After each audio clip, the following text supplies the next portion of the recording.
Kėdainietis LT. Praėjusį penktadienį pramogų centre Vikonda vyko konkurso Bravo mokiniai apdovanojimų ceremonija. Savaitgalį pramogų centre Vikonda vyko vienas populiariausių jaunimo renginių Kėdainiuose – Bravo mokiniai 2008-ieji.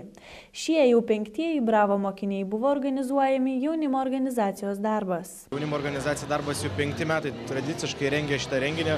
Pavasarį Kėdainių mokiniams tradiciškai 1000 žiūrovų, kažkas nerealaus, iš tikrųjų nerealaus. Dėkoju Kėdainių skyriaus pirmininkai, kad puikiai perėmė visą tai, ką kūrė iki tol buvę Kėdainių skyriaus pirmininkai.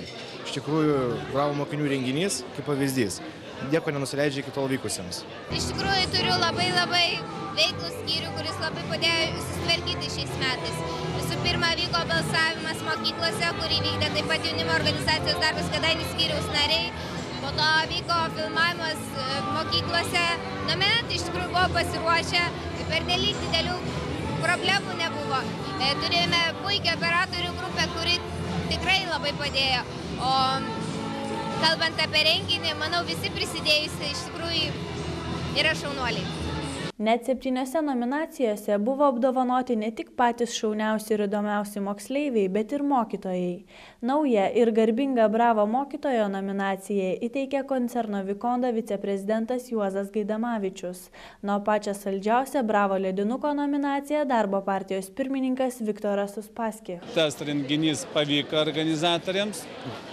Na, dar maloniau, kad tai daro jaunimo organizacija darbas, kuri iš vis aktyviai veikia po visą Lietuvą, net įkišo savo koją į Europą.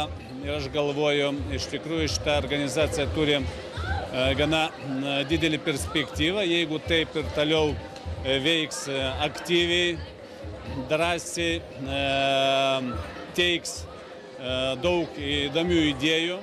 Iš tikrųjų organizacija gali būti ir dabar yra pati didžiausia, bet gali būti aktyviausia ir gali pritraukti savo gretas tos žmonės, kurie nenorėtų palikti Lietuvą, kurie myli savo kraštą, myli savo rajonus, savo valstybę, kurie norėtų patys kažką daryti savo tėvynėje, nevažiuoti ieškoti laimės, aš nežinau, svetur. Jeigu šita organizacija taip ir toliau veiks aktyviai, organizuos tokias šventės, darys kitus renginius, integruosis į kitus rajonus, aš galvoju, laukia didelį perspektyvą. Norėčiau palinkėti ir pačiai organizacijai, ir organizatoriams, ir šiandienos dalyviams, kad šitą šventę sukviestų tiesiog visą rajono jaunimą, kad iš kitų rajonų galėtų atvažiuoti, dalyvauti, perimti, patirti tai, ką daroma Kėdainiuose. Bravo ledinukais tapo Ingrida Liberytė ir Eiviltas Paraščiakas, moksliukais Ugnė Urbonaitė ir Vitalijus Gailius, velniukais Vika Dryžytė ir Martynas Šležys, o pačiais linksmiausiais Gintarė Karaliūtė ir Eligijus Dautartas. Bravo pilietiškiausiųjų nominacijoje nugalėjo Kamilė Šniukštaitė ir Žilvinas Abarius, o metų balsais tapo Živilė Kulevičiūtė ir Remigijus Jablonskis. Bravo mokytojų nominacijoje laimėtojais tapo Šviesiosios gimnazijos mokytojai Giedrė Morkūnienė ir Vidmantas Valantiejus. Jaučiuosi pati pilietiškiausia mokinių tarpe. Mane mato įvairiose renginiuose, aš organizuoju dažniausiai juos ir esu moksleivių tarybos pirmininkė.